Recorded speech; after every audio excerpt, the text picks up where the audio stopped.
Hello everyone, welcome to my new lecture. Myself Manish. तो हम लोग न्यूक्लियर फिजिक्स पढ़ रहे हैं बीएससी फाइनल ईयर वालों के लिए, जिसमें रेडियो एक्टिविटी वाला चैप्टर स्टार्ट किया हुआ है। ठीक है, तो अभी तक ने हमने क्या कर लिया है इस चैप्टर में। अभी तक रेडियो एक्टिव सीरीज़ जो लास्ट लेक्चर था उसको कंप्लीट किया। उसके बाद ये वाले लेक्चर में क्या करने वाले हैं, जो अल्फ़ा पार्टिकल्स होते हैं उनका हम लोग रेंज देखने वाले हैं कि वो एक किस रेंज तक ही वो मतलब सर्वाइव कर पाता है। उसके बाद वो माध्यम के जो परमाणु होते हैं उनसे वो अवशोषित कर लिया जाता है। ठीक है, तो मेन यहाँ पे देखने वाले हैं। तो सबसे पहले हेडिंग डालते हैं। हेडिंग क्या हो जाएगा, अल्फ़ा कणों की परास या फिर रेंज ऑफ अल्फ़ा पार्टिकल। तो देखो इसको समझते हैं क्या है ये चीज़। तो जो अल्फ़ा पार्टिकल होते हैं वो बहुत ही कम ऊर्जा रखते हैं। कम ऊर्जा रखते हैं तो क्या होता है, यदि मैं मान लो किसी एक स्रोत है वहाँ से अल्फ़ा पार्टिकल निकल रही है, तो वो क्या होगा, अल्फ़ा पार्टिकल कुछ दूरी तक जाता है। यदि मैं उसके सामने में एक कागज़ की शीट रख दूँ, कागज़ की शीट देखोगे बहुत पतली सी चीज़ रहती है, कागज़ की शीट रख दूँ, या तो बोल सकते हो 0.004 सेंटीमीटर की मोटाई की मैं एल्यूमिनियम की पन्नी रख दूँ। ठीक है, या फिर वो भी नहीं रखना है तो जो वहाँ पे वायु उपस्थित है माध्यम में, उसके परमाणु द्वारा वो जो अल्फ़ा पार्टिकल है वो अवशोषित कर लिए जाते हैं, जो कि उसकी ऊर्जा कम रहती है। तो सामने में जो माध्यम रहेंगे वायु, उसके जो परमाणु है उससे जाकर वो अल्फ़ा पार्टिकल क्रिया कर लेते हैं या फिर संघट्ट कर लेते हैं, जिससे वो अल्फ़ा पार्टिकल उन परमाणुओं को क्या कर देता है, आयनित कर देता है, प्लस और माइनस में विभक्त कर देता है और अल्फ़ा पार्टिकल का अस्तित्व खत्म हो जाता है। ठीक है, तो देखो मान लो ऐसा समझते हैं इसको थोड़ा सा, ये अपना स्रोत हो गया, यहाँ से अल्फ़ा पार्टिकल मान लो निकल रही है। ठीक है, तो ये अल्फ़ा पार्टिकल जब निकल रही है, सामने में या तो मैं कागज़ की शीट रख दूं या तो फिर एल्यूमिनियम की पन्नी रख दूं, या फिर वो भी नहीं रखना है तो जो वायु के, जो यहाँ वायु के कण उपस्थित रहेंगे। ठीक है, तो वायु के कण उपस्थित है तो मान लो तो ऐसे ये वायु के कण हो गया, तो इनके द्वारा ये अल्फ़ा पार्टिकल अवशोषित कर लिए जाते हैं। मतलब ये अल्फ़ा पार्टिकल इनके जो माध्यम के जो अणु या परमाणु है उससे जाके क्रिया कर लेते हैं, उससे संघट्ट कर लेते हैं, उससे जाके कोलाइड कर लेते हैं, जिससे ये जो यहाँ पे जो माध्यम है इसको प्लस और माइनस में ही विभक्त कर देता है। ठीक है, तो वह दूरी जब तक कि ये यहाँ तक सर्वाइव कर पा रहा है, उसके बाद यहाँ वायु के माध्यम है उससे जाके वो अवशोषित हो जाएंगे। तो वह दूरी जब तक कि वह अवशोषित नहीं हुआ है, इस रेंज तक, इस दूरी तक क्या होगा, ये अल्फ़ा पार्टिकल उपस्थित है, तब तक जो अल्फ़ा पार्टिकल की जो संख्या है वो नियत बनी रहती है। उसके बाद फिर जहाँ पे वायु के जो माध्यम आते हैं तो उससे जाके वो अवशोषित हो जाते हैं। तो वह दूरी जब तक कि वो नियत बनी हुई है उसी को ही हम लोग क्या बोलते हैं, अल्फ़ा पार्टिकल का रेंज बोलते हैं या फिर अल्फ़ा पार्टिकल का परास बोलते हैं। उससे ज़्यादा अगर जाएंगे तो वहाँ पर जो माध्यम के जो परमाणु है उस अल्फ़ा पार्टिकल को अवशोषित कर लेते हैं, एब्जॉर्ब कर लेते हैं। ठीक है, तब अल्फ़ा पार्टिकल की जो संख्या है वो घट कर क्या हो जाती है, शून्य हो जाती है। तो यहाँ तक समझ में आया। रेंज किसको बोल रहे हैं हम लोग, जब तक कि अल्फ़ा पार्टिकल की जो संख्या है वो नियत बनी हुई है तब तक उसको हम लोग बोलते हैं अल्फ़ा पार्टिकल का रेंज। तो जो भी अल्फ़ा पार्टिकल होते हैं ना उनका अलग अलग रेंज होता है, वहाँ पे देखेंगे अभी कौन कौन से रेंज होता है। ठीक है, तो टॉपिक समझ में आ रहे हैं ना, टॉपिक में बोलना क्या चाह रहे हैं, रेंज मतलब कौन सा रेंज बोल रहे हैं। तो जब तक कि वो संख्या नियत बनी रहती है उसी रेंज को ही हम लोग बोलते हैं अल्फ़ा पार्टिकल का परास या फिर रेंज, और उसके आगे जाएंगे तो फिर वो उसका अस्तित्व खत्म हो जाता है। ठीक है, उसके पहले ये देखते हैं कि जो अल्फ़ा पार्टिकल होता है इसका क्या क्या प्रॉपर्टीज़ होता है, थोड़ा सा बात कर लेते हैं। ठीक है, तो देखो सबसे पहला प्रॉपर्टीज़ क्या समझ में आ रही है कि जो अल्फ़ा पार्टिकल होती है उसकी जो ऊर्जा है वो काफ़ी कम होती है। अब यहाँ पे देखो ये जो रेंज है किस पर डिपेंड करेगी, दो चीज़ पर डिपेंड करती है, दो नहीं बोल सकते, एक ही चीज़ पर डिपेंड करती है कि जो अल्फ़ा पार्टिकल है उसकी ऊर्जा कितनी है, अल्फ़ा पार्टिकल की ऊर्जा कितनी है। मान लो अल्फ़ा पार्टिकल यहाँ पर जो निकल रही है स्रोत से उसकी ऊर्जा मान लो ज़्यादा है, तो ज़्यादा ऊर्जा होगी तो क्या होगी, कुछ ज़्यादा दूरी तक जा पाएगी, उसके बाद फिर जो वायु के जो माध्यम है उससे अवशोषित हो जाएंगे। मान लो अल्फ़ा पार्टिकल की ऊर्जा काफ़ी कम है तो वो कुछ दूरी तक ही जा पाएगी, उसके बाद वहाँ पे जो माध्यम के जो अणु हैं उनसे जाके वो अवशोषित हो जाएंगे। मतलब कुल मिला कि आर किस पर डिपेंड हो रही है, तो जो अल्फ़ा पार्टिकल की ऊर्जा है उस पर डिपेंड कर रही है। ठीक है, तो पहली बात ये समझ में आ रही है, बहुत ही कम दूरी तक जाती है उसके बाद ही ये अवशोषित हो जाती है। मतलब जो अल्फ़ा पार्टिकल की ऊर्जा काफ़ी कम होती है। तो प्रॉपर्टीज़ में क्या लिख सकते हो, यहाँ पे मैं प्रॉपर्टीज़ बता रहा हूँ, 2-3 पॉइंट बता दे रहा हूँ जिसको आप लोग को याद रखना है। ठीक है, पहला प्रॉपर्टीज़ क्या हो जाएगा, अल्फ़ा कणों की ऊर्जा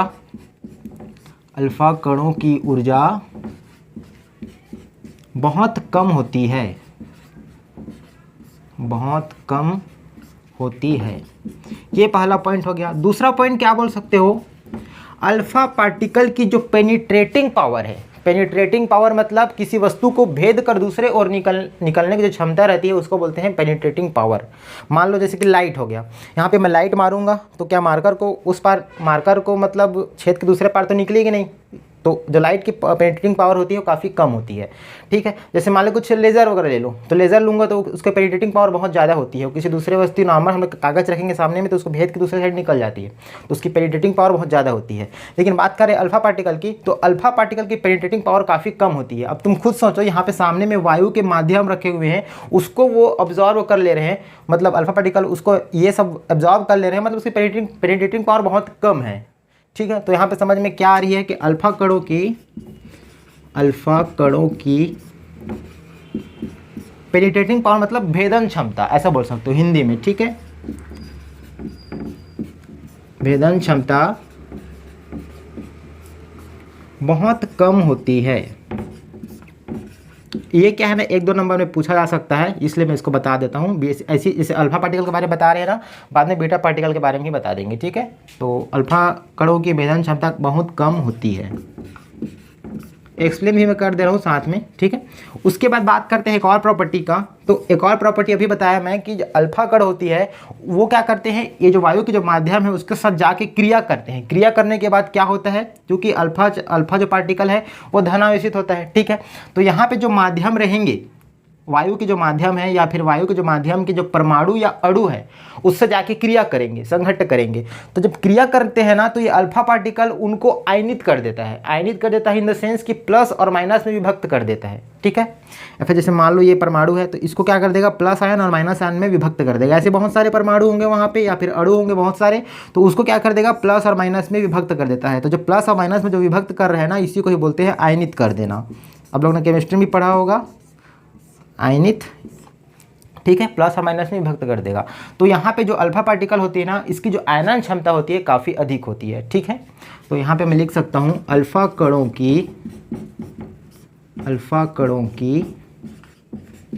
आयनन क्षमता बहुत अधिक होती है, बहुत अधिक होती है। तो ये कुछ 3 प्रकार के यहाँ पे प्रॉपर्टीज़ हैं, इसको आप लोग याद कर लेना, या फिर याद करने की जरूरत नहीं है तो समझ में भी आ रहा है। ठीक है, तो ये तो हो गया उसके प्रॉपर्टीज़ के बारे में थोड़ा सा मैं बता दिया। अब हमको मेन क्या करना है इस टॉपिक में, ये जो रेंज है अल्फा पार्टिकल का, आर का जो मान है, रेंज को हम लोग आर से डिनोट करते हैं। ठीक है, अल्फा पार्टिकल का इस आर का वैल्यू हम लोग यहाँ पे फाइंड करने वाले हैं, और ये देखने वाले हैं कि ये जो आर है, अभी बताया कि अल्फा कणों की ऊर्जा पर डिपेंड करती है, तो आर और ई इन दोनों में क्या रिलेशन होता है उसको हम लोग यहाँ पे देखने वाले हैं। ठीक है, तो स्टार्ट करते हैं अभी। तो देखो, जो अल्फा पार्टिकल को उसका रेंज दिखाने के लिए हमको क्या करना पड़ेगा, एक प्रायोगिक व्यवस्था बनाना पड़ेगा। उसमें हम लोग क्या करेंगे मैं थोड़ा सा बता देता हूँ, पर चलो मैं बना के बता देता हूँ। ठीक है, तो देखो इसमें क्या होता है, एक हम लोग प्रायोगिक व्यवस्था बनाएंगे, मतलब ये एक चैम्बर हो गया समझ लो। ठीक है, इसको आइसोलेट करने के लिए नीचे में क्या रहता है, एक ब्लॉक रहता है इस टाइप से। इस ब्लॉक में क्या रहेगा कि एक स्केल बना रहता है। ठीक है, तो मैं इसको थोड़ा इस टाइप से बना देता हूँ। ये अपना स्केल हो गया। ठीक है, ये 0 1 2 3 4 इस टाइप से यहाँ पे मार्क रहेगा। उसके बाद यहाँ पे एक सोर्स रहता है, इस सोर्स से क्या होगा, अल्फा कण उत्सर्जित होते हैं। ठीक है, इसको मैं नाम दे देता हूँ एस। यहाँ से क्या होंगे, अल्फा पार्टिकल उत्सर्जित होते हैं। ठीक है, कुछ इस टाइप से इसको मैं बना देता हूँ। ठीक है, और यहाँ पे ये ऐसा पॉइंट रहेगा, जो भी पॉइंट एस जहाँ पे रहेगा उस पॉइंट को इस स्केल में दिखाएगा कि कितने दूरी पर ये स्रोत रखा हुआ है। इसका क्वालिटी क्या रहती है, जो स्रोत है ये इस ब्लॉक पर कहीं पे भी क्या कर सकती है, मूव कर सकती है। इसको मैं यहाँ पे चाहूँ तो ला सकता हूँ ऐसे करके। ठीक है, या तो फिर ये बीच में रख सकता हूँ या तो इस किनारे में रख सकता हूँ, मतलब ये जो ब्लॉक है इस पर ये आसानी से मूव कर सकती है। ठीक है, उसके बाद क्या करते हैं, यहाँ से जैसे अल्फा पार्टिकल मान लो निकला, उसको हम लोग 2 समांतरित्र से क्या करते हैं, गुजारते हैं। समांतरित्र मतलब ये कुछ इस टाइप से, ये क्या है, समांतरित्र है। समांतरित्र मतलब पैरेलल करने का काम आता है। यहाँ से अल्फा पार्टिकल बाहर निकलेंगे, क्योंकि यहाँ से अल्फा पार्टिकल बहुत सारे बाहर निकलेंगे, तो हमको सिर्फ चाहिए क्या, एक अल्फा पार्टिकल चाहिए, उसके ही हमको रेंज याद करना है। तो यहाँ से उसको समांतरित करने के लिए, सीधा सीधा करने के लिए यहाँ पे क्या लगा देते हैं, समांतरित्र लगा देते हैं। समांतरित्र ऐसे। ठीक है, अब क्या करते हैं, जैसे कि यहाँ से अल्फा पार्टिकल बाहर निकला, सीधा भी हो गया, तो इसको हम लोग को कैच करने के लिए या फिर काउंट करने के लिए कितना अल्फा पार्टिकल निकल रहा है, उसके लिए क्या लगाना पड़ेगा, एक हमको वहाँ पे संसूचक लगाना पड़ेगा, डिटेक्टर्स लगाना पड़ेगा, जो कि उस अल्फा पार्टिकल की संख्या को काउंट कर देगा। ठीक है, तो यहाँ पे हम लोग क्या करते हैं, एक डिटेक्टर्स लगा देते हैं। ठीक है, ये कुछ इस टाइप से, ये जो डिटेक्टर्स है कौन सा यूज़ करते हैं, चूँकि डिटेक्टर्स बहुत सारे प्रकार के होते हैं, लेकिन हम लोग यहाँ पे कौन सा यूज़ करते हैं, आयनन कोष्ठ को यूज़ करते हैं, आयोनाइजेशन चैम्बर को। ठीक है, ये कौन सा डिटेक्टर्स है, आयनन कोष्ठ। ये क्या चीज़ है, आयनन कोष्ठ, इसको आप लोग नहीं जानते होंगे, तो मैं इसके ऊपर बहुत मतलब जो भी डिटेक्टर्स है न्यूक्लियर फिजिक्स में जो डिटेक्टर्स पढ़ते हैं उसके बारे में बहुत सारा मैं लेक्चर ले चुका हूँ। ठीक है, तो आयनन कोष्ठ एक प्रकार के डिटेक्टर्स है जो कि क्या करते हैं, जो भी अल्फा पार्टिकल या बीटा पार्टिकल है उनका वो डिटेक्शन करता है, उनकी संख्या याद करता है, कितना संख्या में वहाँ पे अल्फा पार्टिकल उपस्थित हैं। ठीक है, यदि नहीं देखे होंगे तो उस वाले लेक्चर को देख लेना, उसका पूरा एक प्ले लिस्ट मिल जाएगा। ठीक है, डिटेक्टर्स का, तो इसमें ये यूज़ कर दिए। अब देखो ये तो हमारा एक प्रायोगिक व्यवस्था बन गया। ठीक है, इसको पूरा ब्लॉक करने के लिए हम लोग एक बंद मतलब सेल में इसका यूज़ करते हैं, क्योंकि बाहर से कोई भी जो माध्यम है इस पर इफेक्ट ना डाल पाए। क्योंकि देखो यहाँ पे बहुत ही ये सूक्ष्म चीज़ है, बहुत ही किसी भी चीज़ से इंटरेक्ट कर जाती है। सोच लो यहाँ पे वायु से जब वो अवशोषित हो जा रही है तो बाहर से कोई चीज़ वहाँ पे इंटर ना करे करके इसको पूरा एक बंद बॉक्स में किया जाता है, ऐसा समझ सकते हो। ठीक है, तो ये तो समझ में आ गया, छोटा सा ही अरेंजमेंट है। अब देखो इसे क्रिया विधि क्या है, तो क्या करने वाले हैं हम लोग, मेन जो अल्फा पार्टिकल निकल रही है उसका रेंज ज्ञात करने वाले हैं। ठीक है, तो कैसे करते हैं, सबसे पहले ये जो ब्लॉक रखा है इसके ऊपर में ये स्रोत रखा हुआ है, अल्फा पार्टिकल जिससे निकलेगा उसको पहले हम लोग यहाँ पे रखेंगे। ठीक है, यहाँ पे मतलब शुरू स्टार्टिंग यहाँ पे रखते हैं, समझ लो, इसके पास में रखेंगे। पास में रखेंगे तो क्या होगा, इससे अल्फा पार्टिकल मान लो बाहर निकल रही है, वो फिर समांतरित्र से गुजरेगा तो उसको वो पैरेलल कर देगा। उसके बाद ये डिटेक्टर्स उसकी संख्या काउंट करेगा, कितना अल्फा पार्टिकल वहाँ पे उपस्थित हैं, तो उसके बाद हमको पता चल जाएगा कितना वहाँ पे अल्फा पार्टिकल उपस्थित है। उसके बाद क्या करेंगे, फिर जो ये जो स्रोत है इसकी दूरी को हम लोग बढ़ा देंगे, मतलब इसको यहाँ पे ले आएंगे, यहाँ पे ले आएंगे तो अब दूरी बढ़ गई, दूरी बढ़ गई तो उसके बाद फिर से यहाँ पर से एस से अल्फा पार्टिकल निकलेंगे, फिर पैरेलल होंगे, उसके बाद डिटेक्टर्स में फिर काउंट होगा, उसमें संख्या पता चलेगा कितना अल्फा पार्टिकल मिल रहा है। ठीक है, अभी भी मान लो उतना ही पार्टिकल मिल रहा है जितना यहाँ पे रखने पे मिल रहा था, फिर क्या करेंगे, थोड़ा सा और दूरी बढ़ाएंगे, अब यहाँ पे ले आएंगे, यहाँ पे लाने के बाद ये फिर अल्फा पार्टिकल यहाँ से निकलेगा, समांतरित्र में पैरेलल होगा, उसके बाद डिटेक्टर्स में वो काउंट करेगा।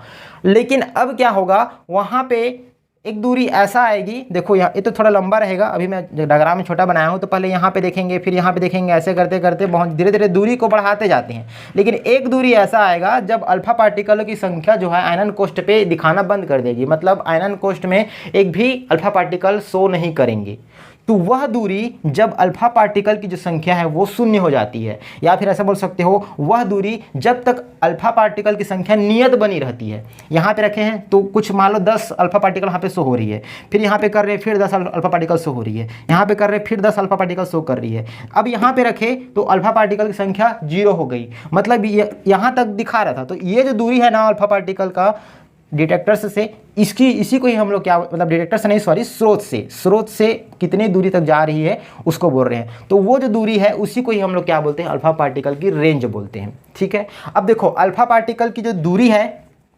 मतलब स्रोत से जो दूरी r है और जो कणों की संख्या जो हमको यहाँ पे प्राप्त हो रही है, कणों की संख्या, इन दोनों के बीच में जब जो साइंटिस्ट लोग थे उन लोग रियल में प्रैक्टिकल करके देखे तो उनके बीच में एक हमको रिलेशन पता चला, या फिर बोल सकते हैं उनके बीच में एक ग्राफ खींचा गया। तो ग्राफ खींचने पे क्या पता चलता है, तो उसमें ग्राफ को बताता हूँ एक बार। यहाँ पे कुछ इस टाइप से ग्राफ मिला। ठीक है, इधर क्या कर दिए, दूरी को हम लोग लिख दिए, मतलब जैसे जैसे आर का मान बढ़ाते जाएंगे, इस एक्सिस में दिखा रहे हैं, और इस एक्सिस में क्या करते हैं हम लोग, कणों की संख्या, कणों की संख्या।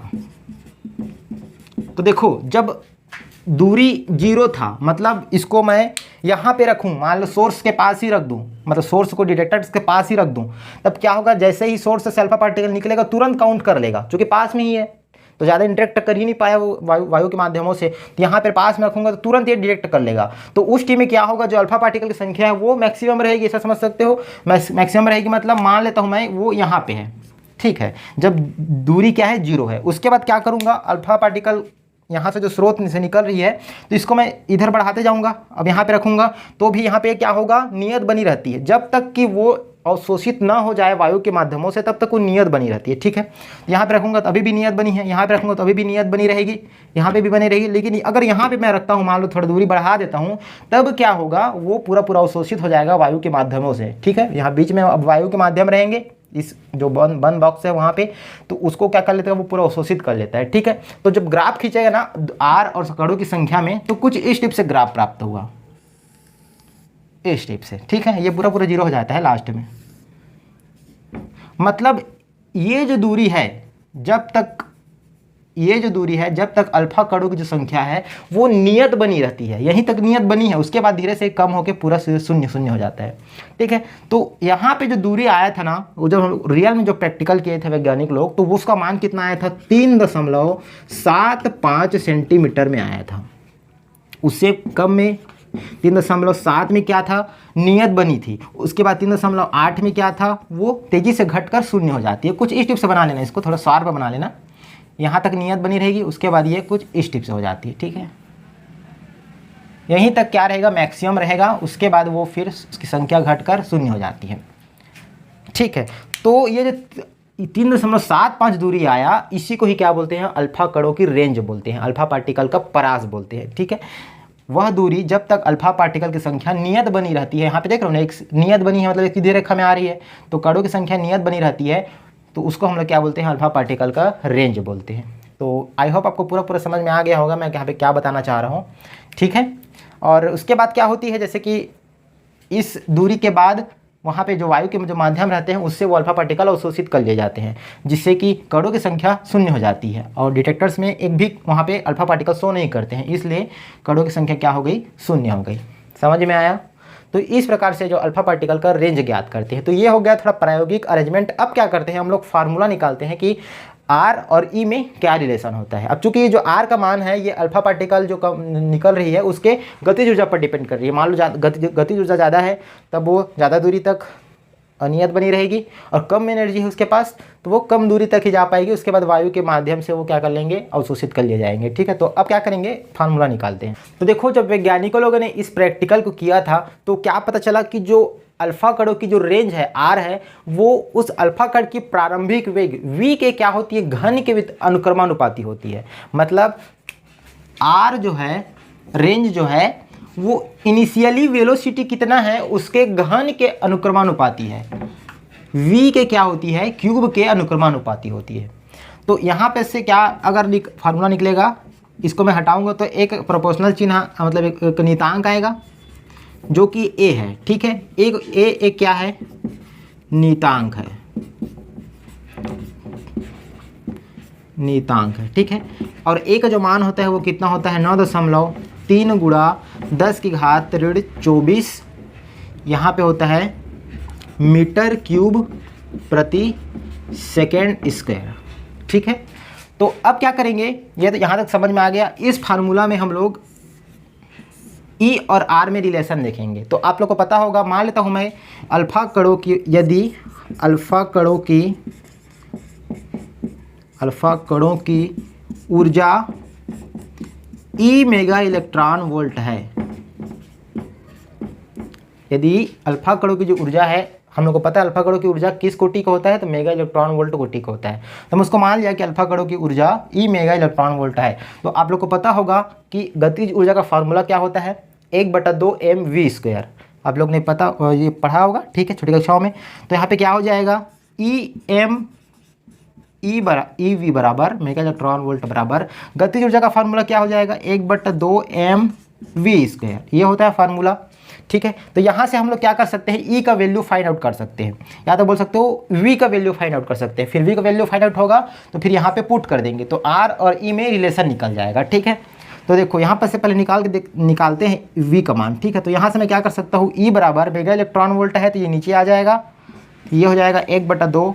एम क्या है, तो जो अल्फा पार्टिकल है उसमें उसकी मास है, कितना मास है अल्फा पार्टिकल का, उसके बारे में बात करें। ठीक है, तो उसका जो वैल्यू आता है वो 6.4 गुणा 10 की घात ऋण 27 kg आता है। ठीक है, तो उसको मैं यहाँ पे रख देता हूँ 6.7 गुणा 10 की घात ऋण 27। ठीक है, और लास्ट में क्या है, v² है। अब बटा में क्या हो जाएगा, ये मेगा इलेक्ट्रॉन वोल्ट इसके नीचे में आएगा, तो मेगा मतलब 10 की घात 6 और 1 इलेक्ट्रॉन वोल्ट का मान कितना होता है 1.6 गुणा 10⁻⁹ ठीक है। तो अब जो ई का मान है वो जूल में आएगा। जूल ही क्या है, ऐसा ही मात्रक है ऊर्जा का, ठीक है। तो इसलिए इसको कन्वर्ट किए हैं, तो ये ई बराबर इतना हो गया। अब इसको थोड़ा सॉल्व करेंगे तो क्या होता है, इसको सॉल्व करके मैं थोड़ा बता देता हूँ। देखो यहाँ पर से 10⁻6 है, 10⁻19 है, तो उसको कम कर देगा, मतलब 10⁻13 हो जाएगा। तो 10⁻13 ऊपर जाएगा तो 10⁻13 हो जाएगा, फिर 27 से जाके कम हो जाएगा तो कितना बचेगा 10⁻14 हो जाएगा। बाकी यहाँ पे जो बच रहा है इस सबको मैं क्या कर दूंगा, सॉल्व करूंगा, 1/2 को इससे मैं डिवाइड कर दूंगा और फिर पूरा डिवाइड 1.6 से कर दूंगा। तो कितना आता है वैल्यू उसका मैं बताता हूँ। तो इसका जो वैल्यू आएगा 2.08 गुणा 10⁻14 v², इतना आएगा ई का मान, ठीक है। ये सबको सॉल्व करने के बाद इतना वैल्यू आएगा। अब ये जो ई का मान है, या फिर बोल सकते हो जो v², हम लोग v का वैल्यू फाइंड आउट कर लेते हैं। तो वहाँ से मैं v का वैल्यू फाइंड आउट करूँगा तो कितना आएगा, देखो ये हो जाएगा ई बटा में जो आया है उधर वैल्यू, उसको मैं डिवाइड कर देता हूँ, तो 10⁻14 हो जाएगा, ठीक है। और इधर v² है, तो मेरे को v का मान चाहिए, तो मैं क्या कर दूंगा यहाँ पे 1/2 और यहाँ पे भी क्या हो जाएगा 1/2, ठीक है। ये v का वैल्यू आ गया। अब v का जो वैल्यू आया है ना, इसको समीकरण नंबर 1 दे दो, इसमें हम लोग पुट कर देते हैं v का मान, फिर r और e में रिलेशन निकल जाएगा। हम लोग मेन वही काम करने वाले हैं, r और e में रिलेशन देख रहे हैं। तो बताओ मैं समीकरण 1 में मान रख देता हूँ, तो समीकरण 1 में मान रखने पर देखो क्या वैल्यू आ जाएगा, r बराबर a का मान हम लोग को पता है कितना होता है, 9.3 होता है, एक बार मैं चेक कर लेता हूँ, 9.6 होता है, सॉरी ये 9.6 होता है, ठीक है। 9.6 गुणा 10⁻24 और v का मान हमको अभी भी पता चला है क्या होता है, e⁻1/2 और इसका क्यूब है तो ये क्यूब हो जाएगा, ठीक है। और नीचे में क्या है 2.08 गुणा 10⁻14 और इसका भी क्या हो जाएगा, क्यूब हो जाएगा। तो v क्यूब का मान हम लोग रख दिए, ठीक है। तो अब इसको थोड़ा सा सॉल्व करते हैं, फिर आगे देखते हैं। तो ये सब सॉल्व होगा, चूँकि ये गणितीय अंक है, ये भी गणितीय अंक है। देखो यहाँ पे कैसा होगा, 9.6 बटा में 2.08 और इसका पावर में कितना रहेगा, ये 1/2 पहले से था ना, तो एक 3/2 हो जाएगा, ठीक है। और यहाँ पे क्या 10⁻24 है और यहाँ पे देखो 10⁻14 उसका घात 10 मतलब ये क्या 2 से कट जाएगा 7 हो जाएगा और ऋण 21 हो जाएगा, ठीक है। तो ये टोटल ऋण 21 ऐसा हो जाएगा। और लास्ट में क्या बचा हुआ है, e⁻3/2। इसको सॉल्व करते हैं तो इसका जो मान आएगा, देखो यहाँ पे क्या हो जाएगा, ये ऊपर जाएगा तो प्लस हो जाएगा, तो कितना में आएगा 10⁻3 में आएगा। और इसको सॉल्व करना पड़ेगा, तो इसका जो वैल्यू आता है वो कितना आता है 3.18 आता है, ठीक है। और इधर क्या रहेगा e⁻3/2 और इस साइड क्या था r। तो ये जो है हमारा रिलेशन आ गया किसमें, r और e में। मतलब e पर कैसे डिपेंड कर रही है, ऊर्जा पर कैसे डिपेंड कर रही है, रेंज जो है e⁻3/2 के अनुक्रम, मतलब e⁻3/2 के अनुपात में क्या हो रही है, ये डिपेंड कर रही है। मतलब इसको ऐसे लिख सकते हो, r is proportional to e⁻3/2, ठीक है। तो ये हम लोग यहाँ पे फार्मूला निकालने वाले थे। मतलब कुल मिला के जो आर है, रेंज है, वो किस पर डिपेंड कर रही है, जो अल्फा पार्टिकल निकल रही है उसकी गतिज ऊर्जा पर डिपेंड कर रही है या फिर उसकी ऊर्जा पर डिपेंड कर रही है, ठीक है। और ये जो गतिज ऊर्जा है या फिर जो ई ऊर्जा जो है, ये किस कोटि का होता है, तो मेगा इलेक्ट्रॉन वोल्ट की कोटि का होता है, ठीक है। तो ये पूरा हो गया कंप्लीट आप लोग का लेक्चर अल्फा कणों की रेंज। आई होप आपको पूरा समझ में आ गया होगा। थ्योरेटिकली भी बता दिया और उसका थोड़ा वहाँ पे वो बता दिया, प्रायोगिक अरेंजमेंट, उस ग्राफ बना दिया और उसके बाद ये थोड़ा मैथमेटिकली फार्मूला भी निकाल के बता दिया, ठीक है। आप लोग जब भी एग्जाम में आएगा, मान लो 4 नंबर में आता है तो पूरा बनाना, 6 नंबर में आता है तो पूरा जितना बताया हूँ सब कुछ इसको यहाँ पे लिखना, ठीक है। 2 नंबर में आता है तो स्टार्टिंग का जो डेफिनेशन वगैरह बताया वो सबको लिख सकते हो। तो ये हो गया पूरा कंप्लीट लेक्चर। आई होप आपको पूरा समझ में आया होगा। कुछ भी डाउट अगर रहता है तो आप लोग कमेंट बॉक्स में जरूर बताइएगा। और उसके बाद फिर मिलेंगे फिर नेक्स्ट लेक्चर में। इसके बाद जो नेक्स्ट लेक्चर रहेगा उसमें क्या करेंगे, जो गाइगर नटल नियम है उसको यहाँ पे एक्सप्लेन करेंगे, ठीक है। गाइगर नटल लॉ देखेंगे क्या होता है, वो भी इसी से रिलेटेड है।